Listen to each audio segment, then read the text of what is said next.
राम गोपाल शहर में नौकरी करता था और अपनी पत्नी के साथ वहीं रहता था। एक दिन उसके पिताजी भी उसके पास पहुंच गए। पहले तो राम गोपाल और उसकी पत्नी बहुत ही खुश हुए, लेकिन जब उनको मालूम पड़ा कि पिताजी अब यहीं रहेंगे तो उनको बहुत ही चिंता होने लगी। पास एक रूम और किचन के साथ बरामदा था।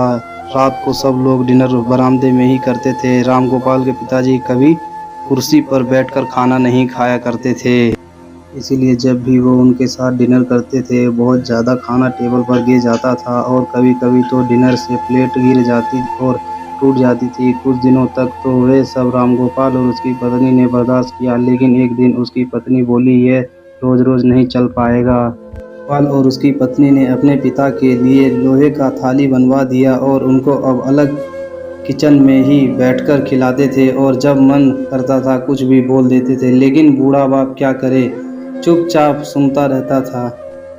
अहंकार का त्याग, एक राजा की कहानी। समय बीतता चला गया और एक दिन राम गोपाल के बेटे ने पूछा, आप लोग दादाजी को लोहे की थाली में क्यों खाना देते हैं? इस पर राम गोपाल ने कहा, तुम्हारे दादाजी अब बूढ़े हो गए हैं और हर रोज़ एक थाली तोड़ देते हैं, इसलिए उनको अलग से लोहे की थाली में खाना दिया जाता है। इसके बाद राम गोपाल के बेटे ने जवाब दिया कि जब आप दोनों लोग बूढ़े हो जाओगे तो मैं आप दोनों के लिए इससे भी अच्छी लोहे की थाली लाऊंगा। ये सुनकर राम गोपाल और उसकी पत्नी को बहुत अफसोस हुआ। उसी दिन से उन लोगों ने अपने पिताजी की लोहे की थाली फेंक दी और सब लोग फिर से खाना खाने एक साथ लग गए।